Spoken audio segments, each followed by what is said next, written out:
ಸಾಮಾಜಿಕ ಸವಲತ್ತು. ಸರ್ಕಾರಿ ಇಲಾಖೆಯಲ್ಲಿರುವ ಸೇವಾ ಸೌಲಭ್ಯಗಳು ಹಾಗೂ ವಿವಿಧ ಅಭಿವೃದ್ಧಿ ಯೋಜನೆಗಳ ಕುರಿತ ಸರಣಿ ಕಾರ್ಯಕ್ರಮ. ಪ್ರತಿ ಮಂಗಳವಾರ ಬೆಳಿಗ್ಗೆ 10:20ಕ್ಕೆ ಹಾಗೂ ಮರುಪ್ರಸಾರ ಗುರುವಾರ ಸಂಜೆ 6:50ಕ್ಕೆ. ತಪ್ಪದೆ ಕೇಳಿ ನಿಮ್ಮ ನೆಚ್ಚಿನ ಜನಧ್ವನಿ ಸಮುದಾಯ ಬಾನುಲಿಯಲ್ಲಿ.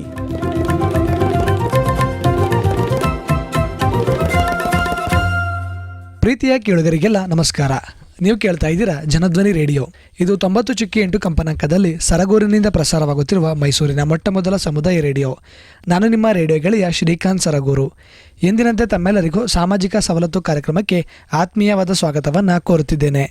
ಪ್ರಿಯ ಕೇಳುಗರೆ, ಇಂದಿನ ಸಾಮಾಜಿಕ ಸವಲತ್ತು ಕಾರ್ಯಕ್ರಮದಲ್ಲಿ ಮಹಿಳಾ ಅಭಿವೃದ್ಧಿ ನಿಗಮದ ಅಡಿಯಲ್ಲಿ ಜಾರಿಗೆ ತಂದಿರುವಂತಹ ಉದ್ಯೋಗಿನಿ ಯೋಜನೆ ಕುರಿತು ಮಾಹಿತಿಯನ್ನು ನೀಡಲು ಈ ದಿನದ ಸಾಮಾಜಿಕ ಸವಲತ್ತು ಕಾರ್ಯಕ್ರಮದಲ್ಲಿ ನಮ್ಮೊಂದಿಗಿದ್ದಾರೆ ಡಾಕ್ಟರ್ ಜಿ ಅಚ್ಯುತರವರು, ಕೇಂದ್ರ ಹಾಗೂ ರಾಜ್ಯ ಸರ್ಕಾರದ ಯೋಜನೆಗಳ ನೀತಿ ನಿರೂಪಕರು ಹಾಗೂ ಸಲಹೆಗಾರರು, ಮೈಸೂರು.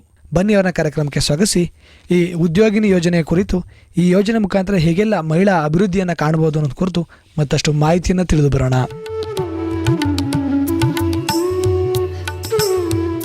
ಸರ್, ತಮಗೆ ಕಾರ್ಯಕ್ರಮಕ್ಕೆ ಆತ್ಮೀಯದ ಸ್ವಾಗತವನ್ನು ಕೋರ್ತಾ ಇದ್ದೀನಿ ಸರ್. ನಮಸ್ಕಾರ ಸರ್. ಉದ್ಯೋಗಿ ಯೋಜನೆಯ ಪರಿಕಲ್ಪನೆ ಅಥವಾ ಜಾರಿಯ ಹಿನ್ನೆಲೆ ಕುರಿತು ಮಾಹಿತಿಯನ್ನು ಹಂಚಿಕೊಳ್ಳಿ ಸರ್. ಮೊದಲಿಗೆ ಒಂದು ಅರ್ಥ ಮಾಡ್ಕೊಳ್ಳೋಣ. ಮಹಿಳೆ ಅಂದಾಗ ಆಕೆ ತನ್ನ ವಿಚಾರಗಳಿಗೆ ಯಾವ ರೀತಿ ತಾನೇ ಸಶಕ್ತೀಕರಣ ಮಾಡಿಕೊಂಡು ಅಭಿವೃದ್ಧಿ ಆಗಬೇಕು, ಆಗಲಿಕ್ಕಿರುವಂಥ ಅಡೆತಡೆಗಳೇನು, ಅವಕಾಶಗಳೇನು ಅಂತ ಗಮನ ಹರಿಸಿದಾಗ ಬಹುಶಃ ಈ ಉದ್ಯೋಗಿನಿ ಯೋಜನೆ ಅವ್ರ ಸಹಾಯಕ್ಕೆ ಬರುತ್ತೆ ಅಂತ ನಾನು ಭಾವಿಸ್ತಿದ್ದೀನಿ.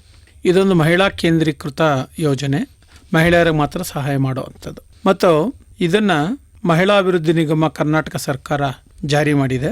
ಇದು 1997-98ರಲ್ಲಿ ಪ್ರಾರಂಭ ಆಗಿದ್ದ ಸ್ಕೀಮ್ ಇದು. ಮತ್ತು ಇದನ್ನು 2004 ಮತ್ತು 5ರಲ್ಲಿ ಹೊಸ ರೂಪವನ್ನು ಇದಕ್ಕಾಗಿ ಕೊಟ್ಟಿದ್ದಾರೆ. ಇದರಲ್ಲಿ ಸುಮಾರು 88 ಬೇರೆ ಬೇರೆ ವಲಯಗಳಿಗೆ ಸಾಲ ತೆಗೆದುಕೊಳ್ಳೋಕೆ ಅವಕಾಶ ಇದೆ. 18 ವರ್ಷ ಆಗಿರುವ ಯಾವುದೇ ಮಹಿಳೆ 55 ವರ್ಷದವರೆಗೂ ಸಾಲ ಪಡ್ಕೊಳ್ಳಿಕ್ಕಿಲ್ಲ ಅವಕಾಶ ಇದೆ.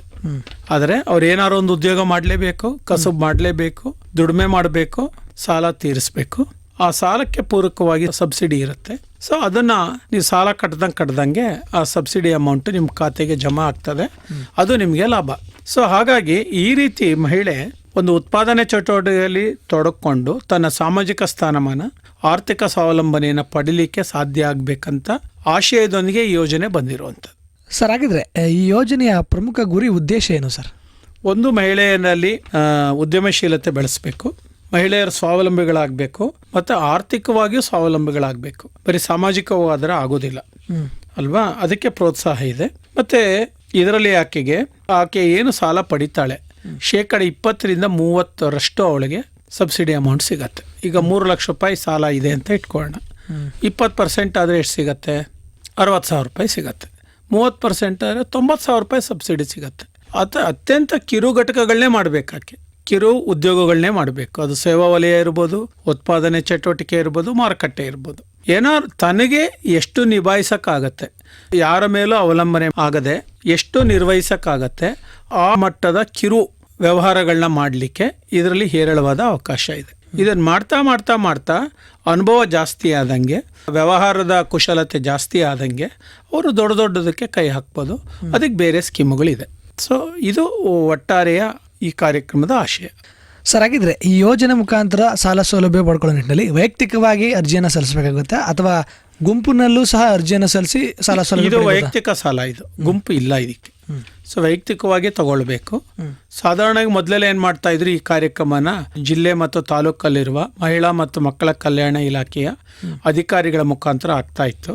ಅವರಾದರೂ ಅರ್ಹ ಮಹಿಳೆಯರನ್ನ ಗುರುತು ಮಾಡಿ ಅವರು ಸಾಧಾರಣವಾಗಿ ಎಂಥವ್ರನ್ನ ಹುಡುಕ್ತಾ ಇದ್ರು ಅಂದರೆ, ಕಿರು ವಯಸ್ಸಿನಲ್ಲೇ ವಿಧವೆಯರಾಗಿರೋರು, ಗಂಡನಿಂದ ದೂರ ಆದವರು, ಅಥವಾ ಸಾಮಾಜಿಕವಾಗಿ ತುಳಿತಕ್ಕೊಳಪಟ್ಟವರು, ಮಾನಸಿಕ ಕ್ಷೋಭೆಗೆ ಒಳಗಾದವರು, ಮತ್ತು ಆರ್ಥಿಕವಾಗಿ ತುಂಬ ಅವ್ರಿಗೆ ಸಬಲತೆ ಇಲ್ಲ, ತುಂಬ ಅವರು ನಿರ್ಲಕ್ಷ್ಯಕ್ಕೊಳಗಾಗಿದ್ದಾರೆ ಅಂಥವರು, ಮತ್ತು ಜವಾಬ್ದಾರಿ ತೆಗೆದುಕೊಂಡು ನಾವು ಏನಾದ್ರು ಬದುಕಬೇಕಂತ ಆಸೆ ಪಡ್ತಾ ಇರೋವಂಥವ್ರು, ಅಂಥ ಮಹಿಳೆಯರನ್ನ ಗುರುತಿಸ್ತಾ ಇದ್ರು. ಯಾವುದ್ರ ಮುಖಾಂತರ? ಅಂಗನವಾಡಿಗಳ ಮುಖಾಂತರ.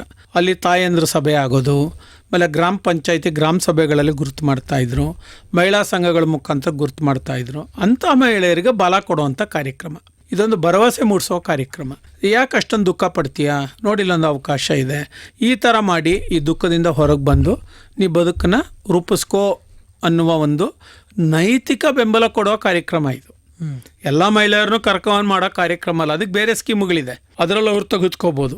ಈ ಉದ್ಯೋಗ ಯೋಜನೆ ಮಾತ್ರ ಅತ್ಯಂತ ಕಷ್ಟದಲ್ಲಿರುವ, ಅಸಹಾಯಕತೆಯಲ್ಲಿರುವ, ದುರ್ಬಲತೆಗೊಳಗಾಗಿರುವ ಮಹಿಳೆಯರಿಗೆ ಒಂದು ಆಶಾಕಿರಣದ ಕಾರ್ಯಕ್ರಮ. ಇದರಲ್ಲಿ ಏನು ಹೇಳ್ತಾರೆ ಅವರು ಅಂದರೆ, ಒಂದು ಆಶಾವಾದಿಗಳಾಗಿ, ಕ್ರಿಯಾಶೀಲರಾಗಿ, ಸ್ವಾವಲಂಬನೆಯಾಗಿ ಅಂತ. ಆಶಾವಾದಿಯಾಗಿ ಅವ್ರು ಕಾಯ್ತಾ ಕೂತ್ರೆ ಆಗೋದಿಲ್ಲ, ಕ್ರಿಯಾಶೀಲರಾಗಲೇಬೇಕು. ಕ್ರಿಯಾಶೀಲರು ಆದರೆ ನೀವು 2 ವರ್ಷ 3 ವರ್ಷದಲ್ಲಿ ಅವ್ರೇನಾಗ್ತಾರೆ, ಸ್ವಾವಲಂಬನೆ ಆಗೇ ಆಗ್ತಾರೆ. ಆಗ ಹೆಚ್ಚಿನ ಭರವಸೆ ಬರುತ್ತೆ ಜೀವನಕ್ಕೆ. ಮಹಿಳೆ ಅಂದ ತಕ್ಷಣ ಮಹಿಳೆ ಒಬ್ಬಳೇ ಇರೋದಿಲ್ಲ, ಮಹಿಳೆಗೆ ಯಾವಾಗಲೂ ಅಂಟುಕೊಂಡಿರೋದು ಅವ್ರ ಮಕ್ಕಳಿದ್ದೇ ಇರ್ತಾರೆ. ಅದು ನಾವು ನೋಡುವಂಥ ಗ್ರಾಮೀಣ ಪ್ರದೇಶದ ಒಂದು ಸೋಷಿಯಾಲಜಿ, ಸಾಮಾಜಿಕ ಪರಿಸ್ಥಿತಿ. ಹಾಗಾಗಿ ಅವಳಿಗೆ ಒಂದು ಸಶಕ್ತತೆ ಬಂದರೆ ಮಕ್ಕಳಿಗೂ ಲಾಲನೆ ಪಾಲನೆ ರಕ್ಷಣೆ ಸಿಗತ್ತೆ ಅಲ್ವಾ. ಆಮೇಲೆ ನಿಸ್ಸಹಾಯಕ ಮಹಿಳೆಯರಿಗೆ ಅವ್ರ ಗಂಡಂದರಿಂದ ಉಂಟಾಗಬಹುದಂತಹ ಯಾವುದೇ ಅಡೆತಡೆಗಳು, ದೌರ್ಜನ್ಯ, ಅವುಗಳಿಂದ ಹೊರಬಂದು ಹೊಸ ಬದುಕು ರೂಪಿಸ್ಕೊಳ್ಳಿಕ್ಕೆ, ನಾನೊಂದು ವ್ಯಕ್ತಿ, ನನಗೂ ಒಂದು ವ್ಯಕ್ತಿತ್ವ ಇದೆ, ನಾನು ಈ ಒಂದು ಪಿಡುಗುಗಳ ವಿರುದ್ಧ ತಿರುಗಿ ನಿಲ್ಲಬೇಕು, ನನ್ನನ್ನು ನಾನು ರಕ್ಷಿಸ್ಕೋಬೇಕು ಅನ್ನುವ ಭಾವನೆ ಯಾರ್ಯಾರಿಗೆ ಬರುತ್ತೆ ಅವರಿಗೆಲ್ಲ ಈ ಉದ್ಯೋಗ ಯೋಜನೆ ತುಂಬ ಯಶಸ್ವಿ ಕಾರ್ಯಕ್ರಮ. ಯಾಕಂದರೆ ತುಂಬ ಬಂಡವಾಳ ಇಲ್ಲ, ಇಲ್ಲಿ ಕಿರು ಬಂಡವಾಳನೇ ಇರೋದು. ಅದರ ಆ ಬಂಡವಾಳದೊಳಗಡೆ ನೀವೇನು ಮಾಡ್ಲಿಕ್ಕಾಗತ್ತೆ ಅಂತ ಎಲ್ಲ ಕೆಲಸಗಳನ್ನ ತೆಗೆದುಕೊಳ್ಳೋಕೆ ಅವಕಾಶ ಇದೆ. ಚಿಕ್ಕ ಚಿಕ್ಕ ವ್ಯಾಪಾರಸ್ಥರಾಗ್ಬೋದು, ಹೂವಿನ ವ್ಯಾಪಾರ ಮಾಡೋದು, ಹಣ್ಣಿನ ವ್ಯಾಪಾರ, ತರಕಾರಿ ವ್ಯಾಪಾರ ಮಾಡೋದು, ಒಂದಿಷ್ಟು ಜನ ರೈತರಿಂದ ತೆಗೆದುಕೊಂಡು ಕೈ ಬದಲಾಯಿಸುವಂಥದ್ದು, ಅಥವಾ ಒಂದಿಷ್ಟು ಸಾಮಾನು ತೆಗೆದುಕೊಂಬಂದು ವ್ಯಾಪಾರ ಮಾಡುವಂಥದ್ದು, ಅಥವಾ ತನಗೆ ಗೊತ್ತಿರುವಂಥ ಯಾವುದಾದ್ರೂ ಕಸೂತಿ ಮಾಡೋದು. ಅನೇಕ ಮಹಿಳೆಯರು ಪ್ಲಾಸ್ಟಿಕ್ ಬುಟ್ಟಿಗಳು ಮಾಡ್ತಾರೆ, ಅದಕ್ಕೆ ನಗರ ಪ್ರದೇಶದಲ್ಲಿ ತುಂಬ ಬೇಡಿಕೆ ಇದೆ. ಮಾಡ್ಕೊಂಡೋಗಿ ವಾರಕ್ಕೊಂದು ಸರ್ತಿ ಮಾರ್ಬಿಟ್ಟು ಬಂದಿರೋ ಹಣದಲ್ಲಿ ಮತ್ತೆ ಕಚ್ಚಾ ವಸ್ತು ತೊಗೊಂಡು ಬಂದು ಉಳಿದಿದ್ರಲ್ಲಿ ಜೀವನ ಮಾಡುವಂಥವ್ರು ಇದ್ದಾರೆ. ಆಮೇಲೆ ಇದು ತೊಗೊಂಡು ಬರ್ತಾರೆ, ಯಾವುದು ಸ್ವೆಟರ್ ಹಣಿಯೋದು, ಅದಕ್ಕೆ ಬೇಕಾಗಿರುವಂತಹ ನೂಲು, ಉಲ್ಲನ್ ಅಂತ ಏನಿದೆಯಲ್ಲ ಅದನ್ನು KG ಗಟ್ಟಲೆ ತಗೊಂಬಂದು ಮಾಡಿಕೊಡೋರು ಇದ್ದಾರೆ. ಅಥವಾ 4-5 ಮಹಿಳೆಯರಿಗೆ ಒಟ್ಟಿಗೆ ಕೊಟ್ಟು ಮಾಡೋರು ಇದ್ದಾರೆ. ಹೂ ತಂದು ಹಾರ ಕಟ್ಕೊಡೋರು ಇದ್ದಾರೆ. ಅವರೆಕಾಯಿ ಕಾಲದಲ್ಲಿ ಅವರೆಕಾಯಿನ ಹಿದಕ್ಬಿಟ್ಟು ಕೊಡೋರು ಇದ್ದಾರೆ. ಆಮೇಲೆ ಬೆಂಕಿಪಟ್ಟಣದಲ್ಲೂ ಕೂಡ ಕಡ್ಡಿ ಹಾಕಿ ಮ್ಯಾಚ್ ಬಾಕ್ಸ್ ಮಾಡಿ ಪ್ಯಾಕ್ ಮಾಡಿಕೊಡೋರು ಇದ್ದಾರೆ.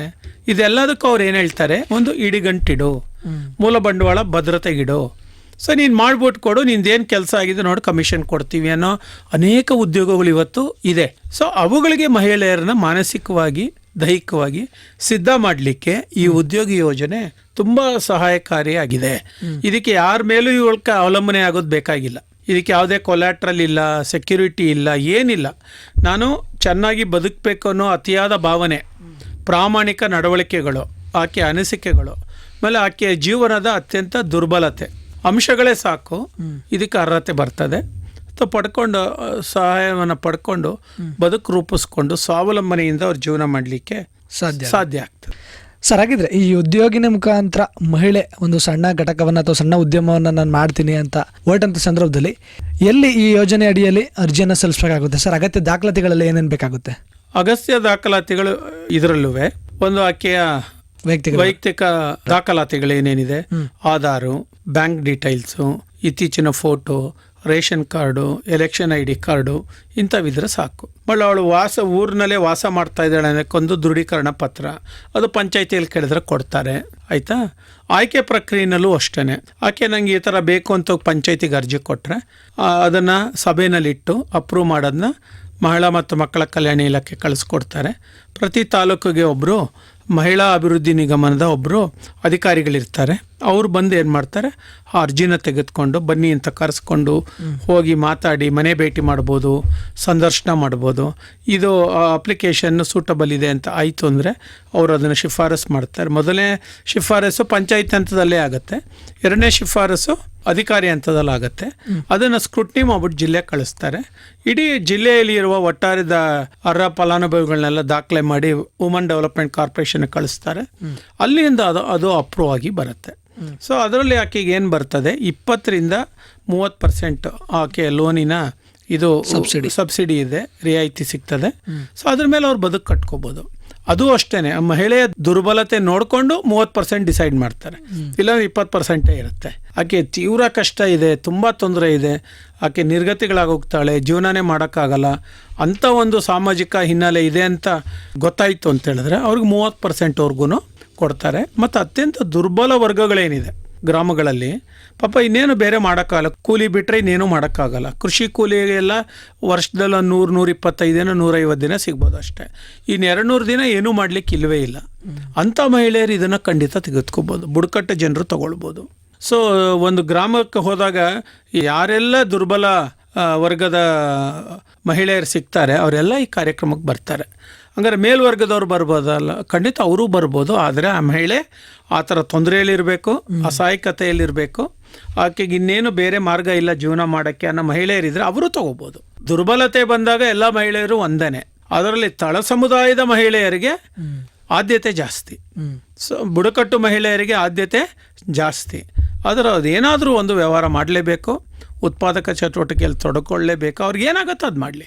ಅವರ ಜ್ಞಾನ, ಅವರ ಕೌಶಲ, ಆಮೇಲೆ ಅವ್ರಿಗೆ ಎಷ್ಟು ನಿಭಾಯಿಸೋಕ್ಕಾಗತ್ತೆ ಅಂಥದ್ದೇ ಕಿರು ವ್ಯವಹಾರಗಳು ಮಾಡಿದ್ರೂ ಸಾಕು. ತುಂಬ ದೊಡ್ಡ ವ್ಯವಹಾರ ಮಾಡಬೇಕು ಅಂತ ಇಲ್ಲಿ ಅವ್ರ ಮೇಲೆ ಯಾವುದೇ ಥರದ ಖಂಡಿತ ಒತ್ತಾಯ ಇರುವುದಿಲ್ಲ. ಅಷ್ಟೊಂದು ಅವರಿಗೆ ಮುಕ್ತತೆ ಕೊಟ್ಟಿದೆ.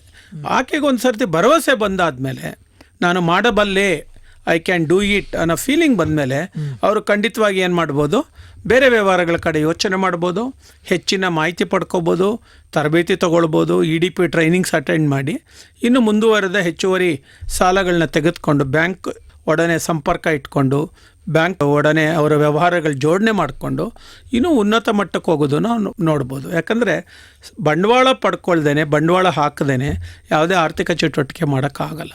ಹೌದು, ಅದಕ್ಕೊಂದು ನೀತಿ ಇದೆ. ಆ ನೀತಿಯ ಕೆಳಗಡೆನೇ ನಾವು ಸಾಲವನ್ನು ತೆಗೆದುಕೋಬೇಕು ಮತ್ತು ಅದನ್ನ ಕಟ್ಟಬೇಕು. ಏನಾದ್ರು ಸಮಸ್ಯೆಗಳಿರ್ತಾರೆ, ಚಿಕ್ಕ ಚಿಕ್ಕ ಸಮಸ್ಯೆಗಳ ಮಧ್ಯದಲ್ಲಿ ಬರುತ್ತೆ, ಅದನ್ನು ಬ್ಯಾಂಕ್ನವ್ರ ಜೊತೆ ಮಾತಾಡಿಕೊಂಡು ವಾಯ್ದೆ ತೆಗೆದುಕೊಂಡು ಸಂಪರ್ಕ ಇಟ್ಕೊಂಡು ಅದನ್ನ ಬಗೆಹರಿಸ್ಕೊಂಡು ಮುಂದಕ್ಕೆ ಹೋಗೋದ್ರ ಕಡೆ ಅವ್ರು ಯೋಚನೆ ಮಾಡಬೇಕು. ಸರ್, ಹಾಗಾದ್ರೆ ಈ ಯೋಜನೆ ಅಡಿಯಲ್ಲಿ ಆ ಮಹಿಳೆ ಕನಿಷ್ಠ ಎಷ್ಟು ಮೊತ್ತದಿಂದ ಗರಿಷ್ಠ ಎಷ್ಟು ಮೊತ್ತದವರೆಗೆ ಸಾಲವನ್ನು ಪಡಿಬಹುದು ಸರ್? ಇರೋದೇ 3 ಲಕ್ಷ ಇಲ್ಲಿ ಫಿಕ್ಸ್ಡ್. ಜಾಸ್ತಿ ಅಂದರೆ 3 ಲಕ್ಷ, ಅದಕ್ಕಿಂತ ಕೆಳಗೆ ಎಷ್ಟು ಬೇಕಾರೋ ಆಗ್ಬೋದು. ಗರಿಷ್ಠ ಮಿತಿನೇ 3 ಲಕ್ಷ, ಕನಿಷ್ಠ ಎಷ್ಟು ಬೇಕಾರೋ ಆಗ್ಬೋದು. ಆಕೆಗೆ ಎಷ್ಟು ಸಾಲವನ್ನು ಕೊಡ್ತಾರೆ ಅದರ 20-30% ಆಕೆಗೆ ಸಹಾಯಧನ ಸಿಗ್ತದೆ. ಅಥವಾ ಪ್ರೋತ್ಸಾಹಧನ ಅನ್ಬೇಕು, ಪ್ರೋತ್ಸಾಹಧನ ಅಂತ ಕರೆದ್ರೆ ಒಳ್ಳೇದು. ಸಬ್ಸಿಡಿ ಅಂದರೆ ಅದೇನೇನೋ ಅರ್ಥ ಕೊಟ್ಬಿಡುತ್ತೆ, ಇಲ್ಲ ಆ ಥರ ಅಲ್ಲ, ಸಹಾಯಧನ ಕೊಡ್ತದೆ. ನನ್ನ ಆಸೆ ಏನಂದರೆ ಈ ಭಾಗದ ಜನರೆಲ್ಲನೂ 30% ತಗೊಳ್ಳಿ, ಕನ್ವಿನ್ಸ್ ಮಾಡಿ ಅವ್ರಿಗೆ ನಮ್ಗೆ ಇಷ್ಟೆಲ್ಲ ದುರ್ಬಲತೆ ಇದೆ, ತೊಂದರೆ ಇದೆ ಅಂತ. ಸೊ ಮುಖ್ಯವಾಗಿ ಹಳ್ಳಿಗಳಲ್ಲಿ ಅನೇಕ ಆಹಾರ ಪದಾರ್ಥಗಳು ಯಾರೋ ಬಂದು ಅದನ್ನ ಸಗಟು ವ್ಯಾಪಾರ ಮಾಡ್ಕೊಂಡು ಹೋಗ್ತಾ ಇದ್ದಾರಲ್ಲ, ಇವರೇ ಮಹಿಳೆಯರಿಗೆ ಕೊಟ್ಟು ಹಣವನ್ನು ಕೊಟ್ಟು ಬೆಳೆಸಿ ಸಂಗ್ರಹ ಮಾಡಿ ಮಾರಾಟ ಮಾಡೋದ್ರ ಕಡೆ ಗಮನ ಕೊಟ್ಟರು ಅಂದರೆ ಅನೇಕ ಉದ್ಯೋಗ ಸೃಷ್ಟಿಯಾಗತ್ತೆ. ಈಗ ನಾಟಿ ಕೋಳಿ ಮೊಟ್ಟೆಗೆ ತುಂಬ ಡಿಮಾಂಡ್ ಬರ್ತಾ ಇದೆ. ಒಂದು 10-15 ಮಹಿಳೆಯರಿಗೆ ಬೇಕಾದಾಗ ಹಣ ಕೊಟ್ಟು ನಿಮ್ಮ ಮನೆಯಲ್ಲಿ ಕೋಳಿ ಮೊಟ್ಟೆ ಬಂದಾಗ ನಂಗೆ ತಂದು ಕೊಡುವನಿ, ನೀವು 15 ರೂಪಾಯಿಗೆ ಮಾರಿ, ಅವ್ರು ನಿಮ್ಗೆ 12 ರೂಪಾಯಿ ಕೊಡಲಿ, ನೀವು 15 ರೂಪಾಯಿಗೆ ಮಾರಿ, 3 ರೂಪಾಯಿಗೆ ಒಂದು ಮೊಟ್ಟೆಗೆ ಸಿಕ್ಕಿದ್ರೆ ಎಷ್ಟು ಹಣ ಆಯಿತು. ಈ ಥರದ ಅನೇಕ ಅಸಾಂಪ್ರದಾಯಿಕ ವಿಧಾನಗಳ ವ್ಯವಹಾರಗಳು ಮಾಡಲಿಕ್ಕೆ ಗ್ರಾಮ ಮಟ್ಟದಲ್ಲಿ ಮತ್ತು ಅರೆನಗರ ಪ್ರದೇಶಗಳಲ್ಲಿ ಅವಕಾಶ ಇದೆ. ಅವುಗಳನ್ನ ನಾವು ಗಮನದಲ್ಲಿಟ್ಟುಕೊಂಡು ಈ ಯೋಜನೆ ಒಳಗಡೆ ಸಹಾಯ ಪಡ್ಕೊಂಡು ಮಾಡಲಿಕ್ಕೆ ಅವಕಾಶ ಇದೆ. ಟೈಲರಿಂಗಿಗೆ ತೊಗೊಳ್ಬೋದು, ಮಹಿಳೆ ಬಟ್ಟೆ ಹೊಲಿಯೋರು ಮಹಿಳೆಯರೇ ಬೇಕಾಗ್ಬೋದು, ಆ ಮಹಿಳೆ ಅದನ್ನು ಶುರು ಮಾಡ್ಕೋಬೋದು. ಸ್ಕೂಲ್ ಯೂನಿಫಾರ್ಮ್ ಕಟ್ಬೋದು. ಆಮೇಲೆ ಹಳೆ ಬಟ್ಟೆಗಳನ್ನ ದುರಸ್ತಿ ಮಾಡ್ಕೊಳ್ಳೋರೇ ಸಿಗ್ತಾ ಇಲ್ಲ ಈಗ ನಮಗೆ, ಹೌದು, ಅದನ್ನು ಮಾಡ್ಕೊಡೋರು ಸಿಗ್ಬೋದು. ಈ ಥರ ಅನೇಕ ಸಂಗತಿಗಳನ್ನ ಜೋಡಿಸ್ಕೋಬೋದು. ಮತ್ತು ಹಾಸ್ಟೆಲ್ಗೆ ಆಹಾರ ಸಪ್ಲೈ ಮಾಡೋರು ಇರ್ಬೋದು. ಹಾಸ್ಟೆಲ್ಗಳಿದೆ ಎಲ್ಲ ಕಡೆ, ಅಲ್ಲಿಗೆ ತರಕಾರಿ ಸಪ್ಲೈ ಮಾಡೋವಂಥದ್ದು ಮತ್ತು ಅವರ ಅಗತ್ಯಗಳನ್ನ ಪೂರೈಸ್ಕೊಡುವಂಥ ವ್ಯವಹಾರಗಳನ್ನ ಮಾಡ್ಬೋದು. ಇಂಥದ್ದನ್ನೆಲ್ಲ ಪ್ಯಾಟ್ರನ್, ನವೀನ ಕಲ್ಪನೆಯ ವಿಚಾರಗಳನ್ನ ನೀವು ಯೋಚನೆ ಮಾಡ್ತಾ ಹೋದರೆ ಅನೇಕ ಸಂಗತಿಗಳು ನಿಮಗೆ ಕಾಣುತ್ತೆ. ಆಮೇಲೆ ಹೋಮ್ ಬೇಸ್ಡ್ ಬಿಸ್ನೆಸ್ ಮಾಡಲಿಕ್ಕೆ ಅವಕಾಶ ಇದೆ. ಅದಕ್ಕೇನು ತುಂಬ ಬಂಡವಾಳ ಹಾಕಬೇಕಾಗಿಲ್ಲ.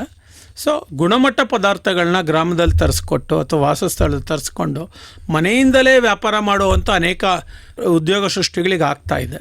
ಅಂಥದ್ದೆಲ್ಲ ಜಾಣತನದಿಂದ, ನೈಪುಣ್ಯದಿಂದ ಈ ಮಹಿಳೆಯರು ಕಲ್ತ್ಕೊಂಡು ಕೈ ಹಾಕಿದ್ರು ಅಂದರೆ ಅವರ ಆರ್ಥಿಕ ಸಂಕಷ್ಟದಿಂದ ಹೊರಗೆ ಬರಲಿಕ್ಕೆ ಸಾಧ್ಯ ಆಗುತ್ತೆ. ಯಾವಾಗ ಅವ್ರ ಆರ್ಥಿಕ ಸಂಕಷ್ಟದಿಂದ ಹೊರಗೆ ಬರ್ಬೋದೋ ಆವಾಗ ಸಾಮಾಜಿಕ ಸಂಕಷ್ಟದಿಂದನೂ ಅವ್ರು ಹೊರಗೆ ಬರಲಿಕ್ಕಾಗತ್ತೆ, ಸ್ವಾವಲಂಬನೆ ಬದುಕು ಅವ್ರು ಮಾಡಲಿಕ್ಕಾಗತ್ತೆ ಅಂತ ನನಗಾದರೂ ಅನ್ಸುತ್ತೆ. ಸರ್, ಹಾಗಿದ್ರೆ ಈಗ ಪಡ್ಕೊಂಡಂಥ 3 ಲಕ್ಷ ಸಾಲ ಸೌಲಭ್ಯದಲ್ಲಿ 20 ಅಥವಾ 30% ಸಹಾಯಧನವನ್ನು ಹೊರತುಪಡಿಸಿ ಇನ್ನುಳಿದ ಹಣವನ್ನು ಎಷ್ಟು ಕಂತಿನೊಳಗಡೆ ಪಾವತಿಸಬೇಕಾಗುತ್ತೆ? ಅದು EMI ಅಂತ ಮಾಡಿಕೊಡ್ತಾರೆ. ಇದಲ್ಲೂ ಅಷ್ಟೇ, ಈ ಯೋಜನೆಯಲ್ಲೂ ಅವರಿಗೆ ಕೇಳ್ತಾರೆ ಎಷ್ಟು EMI ನೀವು ಕಟ್ಬೋದು ಅಂತ. ಸೊ ಅದೇ ಥರ ಪ್ಲಾನ್ ಆಗುತ್ತೆ. 3 ವರ್ಷ, 4 ವರ್ಷ, 5 ವರ್ಷ. ಈ ಬೇಗ ಕಟ್ಟಕ್ಕೆ ಸಾಧ್ಯ ಬೇಗ ಕೊಡಬೇಕು, ಮತ್ತೆ ಸಾಲ ತೆಗೆದುಕೊಳ್ಳೋದು. ಇನ್ನೊಂದು ಯಾವ್ದು ದೊಡ್ಡ ಮಟ್ಟದ ಇನ್ನೊಂದು ಸ್ಕೀಮಲ್ಲಿ ಸಹಾಯ ಪಡ್ಕೊಳ್ಳೋಕೆ ಅವಕಾಶ ಇದೆ. ಸೊ ಆ ಥರದನ್ನು ಅವ್ರು ಯೋಚನೆ ಮಾಡಿ ಪಡ್ಕೊಳ್ಳೋದು ಒಳ್ಳೆಯದು. ಸೊ ತುಂಬ ಗರಿಷ್ಠ EMIಗಳೇನು ಬೇಕಾಗಲ್ಲ. ನಾನು ಅರ್ಥ ಮಾಡ್ಕೊಂಡ್ರೆ, ನಾನು ಗಮನಿಸ್ದಾಗೆ ಒಂದು 24 ತಿಂಗಳು ಅಥವಾ 36 ತಿಂಗಳೊಳಗಡೆ ತೀರಿಸ್ಬೋದು. ಮತ್ತು ಸ್ವಲ್ಪ ಹಣನೂ ಉಳಿತಾಯ ಮಾಡ್ಕೋಬೋದು, ಸಾಲನೂ ತೀರಿಸ್ಬೋದು. ಅದಕ್ಕಿಂತ ಹೆಚ್ಚಾಗಿ 36 ತಿಂಗಳು ಯಾವುದೇ ತೊಂದರೆ ಇಲ್ಲದೆ ಮತ್ತು ಯಾವುದೇ ಥರದ ಆತಂಕ ಇಲ್ಲದೇ ನೀವು ಜೀವನ ಮಾಡಿರ್ಬೋದು. ಆ 36 ತಿಂಗಳು ನೀವು ಆ ಥರ ಜೀವನ ಮಾಡೋಕ್ಕೆ ಸಾಧ್ಯ ಆಯಿತು ಅಂದರೆ ಮುಂದಿನ ಜೀವನಕ್ಕೆ ಅದೇ ತಾನೇ ಬುನಾದಿ ಆ ಮಹಿಳೆಗೆ. ಸೊ ಆ ನಿಟ್ಟಿನಲ್ಲಿ ನಾವು ಯೋಚನೆ ಮಾಡಬೇಕು. ಅದೇ ಸರ್, ಈ ಸಣ್ಣ ಒಂದು ಉದ್ಯಮ ಅಥವಾ ಘಟಕವನ್ನು ಮಾಡೋ ಮುಖಾಂತರ ಒಂದು ಉದ್ಯೋಗ ಕ್ಷೇತ್ರದಲ್ಲಿ ತೊಡಗಿಸ್ಕೊಂಡು ತದನಂತರ ಮುದ್ರಾ ಯೋಜನೆ, ಪ್ರಧಾನಮಂತ್ರಿ ಉದ್ಯೋಗ ಸೃಷ್ಟಿ ಯೋಜನೆ ಮುಖಾಂತರ ಕೂಡ ಸೌಲಭ್ಯಗಳನ್ನ ಪಡ್ಕೊಂಡು ಉದ್ಯಮವನ್ನು ವೃದ್ಧಿಸ್ಕೊಳ್ಬೋದು. ಹೌದು, ಯಾವ ಸೇವಾ ವಲಯ ಬೇಕಾದ್ರೂ ತಗೋಬೋದು, ಗುಡಿ ಕೈಗಾರಿಕೆ ತಗೊಳ್ಬೋದು, ಕಿರು ಮತ್ತು ಸಣ್ಣ ಆಹಾರ ಘಟಕಗಳು ಮಾಡ್ಬೋದು, ಯಾವ್ದು ಬೇಕಾದ್ರೂ ತಗೊಳ್ಬೋದು.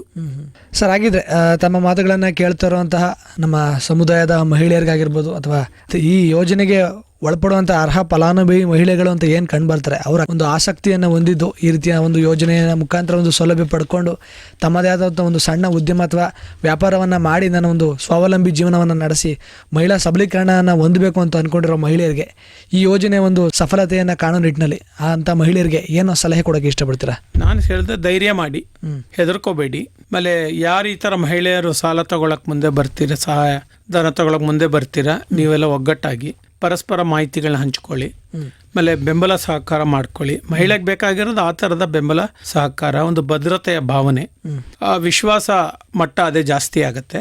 ಆಮೇಲೆ ಪ್ರಚಾರ ಮಾಡಿ, ನೋಡಿ ನನ್ನ ಸ್ನೇಹಿತೆ ಈ ಥರ ಉತ್ಪಾದನೆ ಮಾಡ್ತಾಳೆ, ಪಡ್ಕೊಳ್ಳಿ, ಇಂಥ ಸೇವೆ ಕೊಡ್ತಾಳೆ, ತಗೊಳ್ಳಿ ಅಂತ ಒಬ್ರಿಗೊಬ್ಬರು ನಾವೇ ಮಾನವರಿಂದ ಮಾನವರಿಗೆ ನಾವೇನು ಮಾಡಬೇಕು, ಪ್ರಚಾರ ಮಾಡ್ಕೊಳ್ಳುವ ಒಂದು ಪದ್ಧತಿಯನ್ನು ರೂಢಿಸ್ಕೊಂಡ್ರೆ ಅದು ನಮ್ಮನ್ನು ಬಲಪಡಿಸತ್ತೆ, ಮೊದಲೇ ಅವರೂ ಬಲಪಡಿಸತ್ತೆ. ಆಗ ನಾವಿಬ್ಬರೂ ಉತ್ತಮ ಜೀವನ ಮಾಡಲಿಕ್ಕೆ ಇದೊಂದು ಕಾರ್ಯಕ್ರಮ ಬುನಾದಿ ಆಗ್ತದಂತ ನಾನು ಭಾವಿಸಿದ್ದೀನಿ.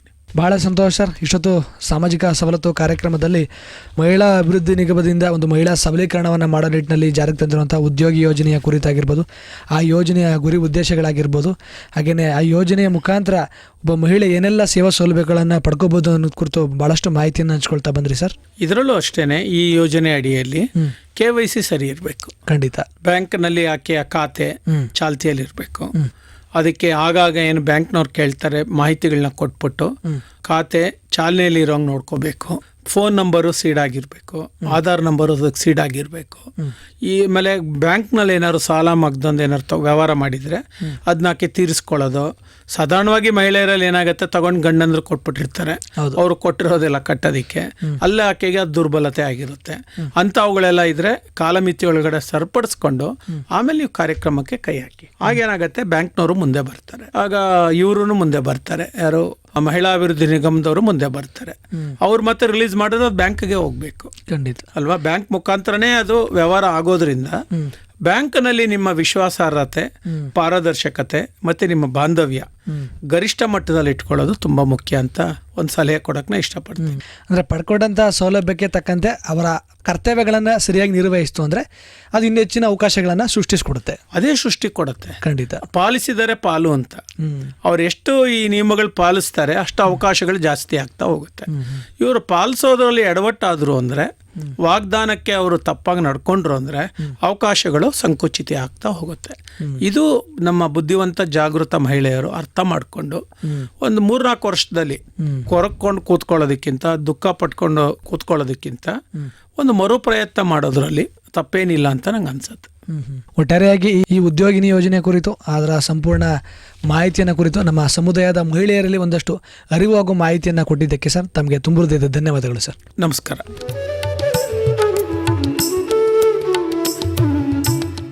ಪ್ರಿಯ ಕೇಳಿದರೆ, ಇದುವರೆಗೂ ನೀವು ಕೇಳ್ತಾ ಇದ್ರಿ ನಮ್ಮ ಸಾಮಾಜಿಕ ಸವಲತ್ತು ಕಾರ್ಯಕ್ರಮದಲ್ಲಿ ಮಹಿಳಾ ಅಭಿವೃದ್ಧಿ ನಿಗಮದ ಅಡಿಯಲ್ಲಿ ಮಹಿಳೆಯನ್ನು ಸಾಮಾಜಿಕವಾಗಿ ಆರ್ಥಿಕವಾಗಿ ಒಂದು ಸಬಲೀಕರಣ ಮಾಡೋ ನಿಟ್ಟಿನಲ್ಲಿ ಜಾರಿಗೆ ತಂದಿರುವಂತಹ ಉದ್ಯೋಗಿನಿ ಯೋಜನೆಯ ಕುರಿತು ಇದುವರೆಗೂ ಮಾಹಿತಿಯನ್ನು ಕೇಳ್ತಾ ಇದ್ರಿ.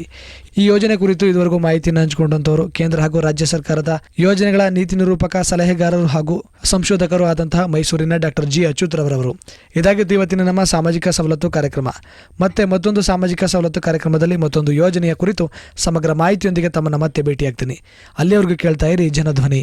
ಇದು ನಿಮ್ಮ ನೆಚ್ಚಿನ ಹಾಗೂ ಮೈಸೂರಿನ ಮೊಟ್ಟಮೊದಲ ಸಮುದಾಯ ರೇಡಿಯೋ ಕೇಂದ್ರ 90.8 ಕಂಪನಾಂಕದಲ್ಲಿ ಸರಗೂರಿನಿಂದ ಪ್ರಸಾರವಾಗುತ್ತಿದೆ. ನಮಸ್ಕಾರ.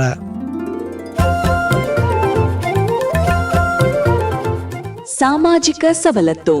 ಸರ್ಕಾರಿ ಇಲಾಖೆಯಲ್ಲಿರುವ ಸೇವಾ ಸೌಲಭ್ಯಗಳು ಹಾಗೂ ವಿವಿಧ ಅಭಿವೃದ್ಧಿ ಯೋಜನೆಗಳ ಕುರಿತ ಸರಣಿ ಕಾರ್ಯಕ್ರಮ.